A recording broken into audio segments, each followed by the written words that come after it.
ఆ చివరి నుండి ఈ చివరికి సముద్రం చాలా దూరం ఉన్నట్టుంది. దేవుడా,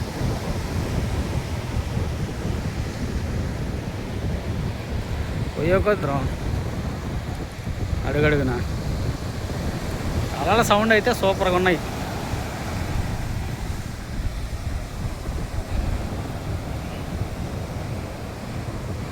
మళ్ళీ ఇటేం బోట్లు ఏం కనపడలేదు, అలా అదే ఉన్నాయి.